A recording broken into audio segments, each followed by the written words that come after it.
Bonsoir, bonsoir. Ce lundi soir, petit peu la course. Donc voilà, moi je suis Monique Ameling. Euh, je vous parle de Herstal près de Liège et je vais vous expliquer un peu comment on peut vieillir plus jeune, comment on peut s'occuper mieux de soi, qu'on ne doit pas nécessairement vieillir comme on faisait avant dans le temps. Donc voilà, je suis esthéticienne. Donc, il y a un peu de connaissances qui viennent de moi-même. Sinon, j'aime bien de trouver des belles choses pour vous, de l'information qui peut être utile. Donc, voilà. Donc, s'il y a des choses que vous connaissez ou vous ne connaissez pas ou vous avez des questions, voilà, mettez un petit commentaire sous ce live ou envoyez-moi un petit cœur pour dire que vous aimez bien. Ça me ferait énormément plaisir. Donc, voilà. Donc, comment on peut faire pour vieillir plus jeune? Souvent, on dit j'ai la peau de ma mère, j'ai les cheveux de mon père, j'ai le ceci de celui-là, celui-là. Vous savez savez-vous que l'effet héréditaire, ça ne détermine que 25%. Donc, c'est seulement un tout petit peu qui vient de votre papa ou maman, qui a une influence sur votre peau, sur la couleur de vos cheveux. Donc, ce n'est pas énorme. Donc, c'est plutôt des autres choses de l'extérieur et de l'intérieur qui déterminent comment on va être plus tard. Donc, par exemple, extérieur, c'est le climat, par exemple, ou l'extérieur, c'est le produit qu'on utilise, ou le soleil, etc. Donc, mais aussi les thérapies, quand on a été malade et on a dû faire des thérapies, ça a une grande influence sur comment on va vieillir. À l'intérieur, c'est beaucoup ce que tu manges, donc ce que tu mets dans ton corps détermine comment les cellules vont être plus tard, parce que tes cellules sont nourries avec ce que tu leur donnes. Donc, si c'est de bonne qualité, les cellules seront de meilleure qualité. Et si c'est de mauvaise qualité, ils seront de moindre qualité. Donc, mais aussi des maladies et les médicaments qu'on doit prendre pour combattre les maladies. Donc, il y a quand même beaucoup de facteurs qu'on peut influencer nous-mêmes. Hein? Donc, ce qu'on mange, on peut influencer. Ce qu'on met sur la peau, on peut influencer. Le climat, on ne peut pas influencer le climat, mais on peut influencer le temps qu'on est dans le climat, dans la plupart des cas, parce que quand tu travailles, tu fais un job extérieur, évidemment, tu ne peux pas déterminer le nombre d'heures, mais tu peux faire autre chose. Ça, je vais expliquer après. Donc, mes 4 astuces personnelles, donc les choses que moi je fais, je vais vous expliquer. Donc pour la peau, c'est très important d'utiliser tous les jours une crème avec un indice contre les UV, donc pas seulement quand il y a du soleil.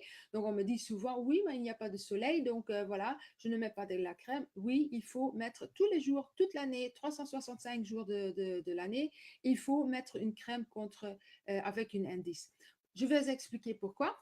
Parce que ce n'est pas que le soleil qui fait des dégâts à ta peau, c'est aussi les rayons UV. Et les rayons UV, c'est les rayons, c'est la lumière du jour et c'est les rayons-là qui font beaucoup de dégâts.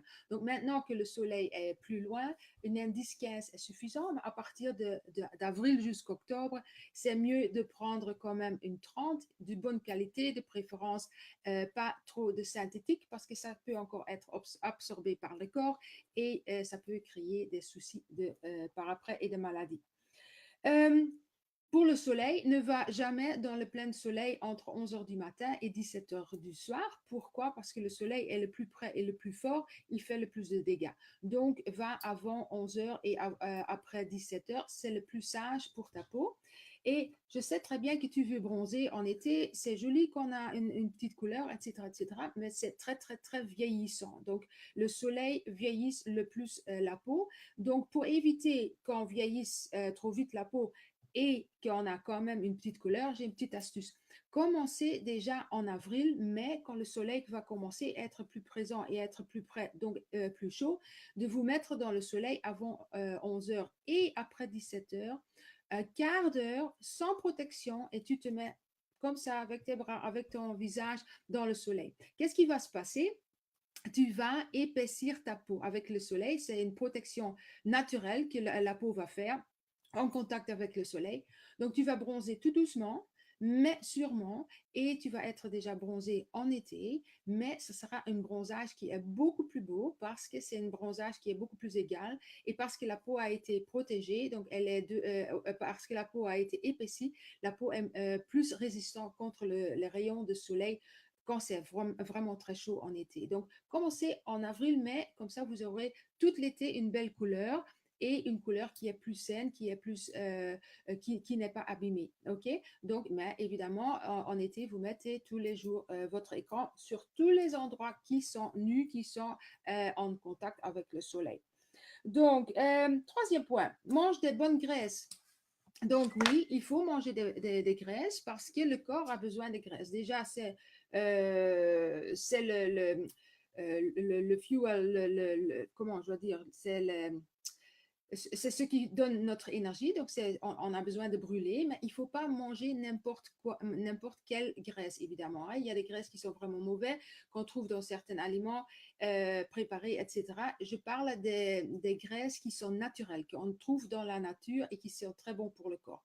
Donc, il y a par exemple le poisson gras, comme le maquereau, comme le saumon, par exemple, ou comme le thon. Ça, c'est des poissons qui ont une graisse qui sont très bien pour notre corps, c'est des oméga 3. On a vraiment besoin des oméga 3. Je l'ai dit il y a quelques temps. Donc, les oméga 3, on a énormément besoin parce que notre cerveau fonctionne avec des oméga 3. Donc, les petits messages que les cellules se donnent pour que tu lèves ton bras, pour que tu te grattes ou n'importe quoi, ça, c'est des messages qui sont passés d'une cellule à l'autre et ça se passe avec du oméga 3. Donc, il faut manger du oméga 3. Ça garde le cerveau souple. Donc, je suis convaincue, si beaucoup plus de gens mangeaient suffisamment de oméga 3, il y aura moins d'Alzheimer. Maintenant, il y a aussi le papaya. Il y a aussi l'oméga 3 dedans. Les pois chiches. Il y a aussi l'oméga 3 dedans. Mais aussi dans des huiles comme l'huile de noix, l'huile de sésame et l'huile d'olive. Donc là, il y a des oméga 3 dedans, donc c'est très bien. Donc par exemple, vous aspergez ça sur une salade tous les jours, 2 cuillères par journée, c'est déjà une très bonne chose pour manger ça. Et évidemment, des compléments alimentaires. Il y a dans les magasins nature, on a des oméga de huile de poisson. Moi, personnellement, je n'aime pas parce que quand on a un renvoi, on a cette odeur de poisson dans la bouche. C'est très bien l'huile de poisson, seulement les mers sont de plus en plus polluées, donc les oméga, il faut vraiment faire attention qu'on a une bonne qualité. Moi, personnellement, je ne prends pas d'huile de poisson, moi je prends totalement végan, une huile qui existe même de plusieurs oméga. Donc, je suis certain que mon corps a tous les oméga que j'ai besoin et je le remarque aussi à ma peau. Donc, elle s'est encore améliorée. Bien enlever son maquillage, ça c'est quelque chose que beaucoup de gens ne savent pas parce que souvent on va dormir, on est fatigué, on n'a pas envie de se laver le visage. Mais est-ce que tu remarques quand tu ne laves pas ton visage la différence le matin?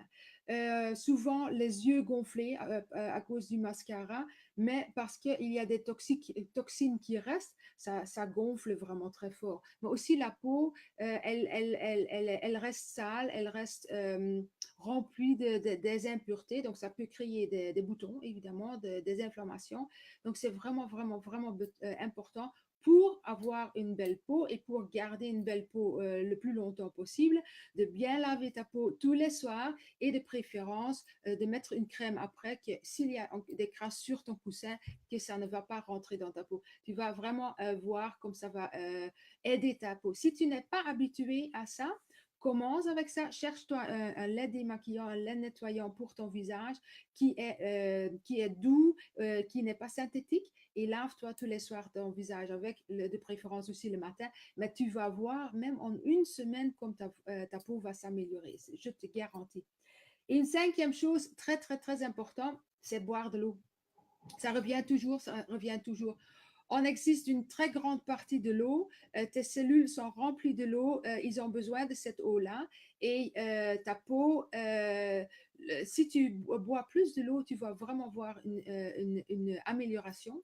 Donc, ce que je voulais te proposer, demain, tu laves bien ton visage, demain matin, tu fais une photo du matin. Tu commences à boire 2 litres d'eau par jour. Si tu bois qu'un verre d'eau par jour maintenant, essaye d'augmenter tout doucement que tu es, jusqu'à tu es à 2 litres.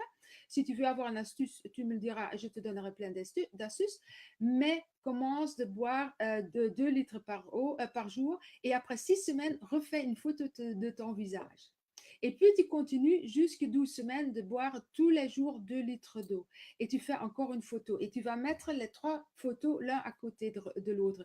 Tu vas être bluffé par la différence, comme ta peau va s'améliorer. C'est vraiment quelque chose de simple à faire et qui va vraiment t'aider à améliorer ta peau et vraiment ta peau, ton visage a l'air beaucoup plus jeune que maintenant. Donc voilà, ça c'était les astuces que je voulais donner. Je ne sais pas si vous avez remarqué, mais il y en avait 5, il n'y en avait pas 4. Donc, j'espère que ça vous a plu et que vous avez appris quelque chose. Et donc voilà, j'aime bien de vous informer sur des choses sur ça. Mais tout à fait autre chose, ça n'a rien à voir avec ce que je viens de vous raconter. Est-ce que vous voulez perdre du poids et perdre du poids 3 à 5 kilos en 30 jours à une manière qui n'est pas difficile, mais qui est durable et qui est totalement sain? Donc, si ça, c'est quelque chose qui te plaira, qu'après les fêtes, tu as pris peut-être un peu de poids et tu te dis, bah, j'aimerais bien quand même les perdre et durablement à une manière qui est facile avec des coachings inclus tous les jours, tu m'envoies un petit message et je vais t'envoyer les 3 astuces, comment tu pourrais le faire et sans que c'est difficile et comment que tu vas, comment je veux dire, sans que ça te prend trop de temps dans la journée ou sans que ça va déranger ton rythme avec ta famille, avec ton travail, etc. Donc voilà, ça c'était pour moi. Je vais te souhaiter une belle nuit, une douce nuit. N'oublie pas de te laver le visage. Ne va pas boire les 2 litres maintenant parce que sinon tu es debout toute la nuit. Et je te souhaite une belle soirée et j'espère à très bientôt. Bye bye.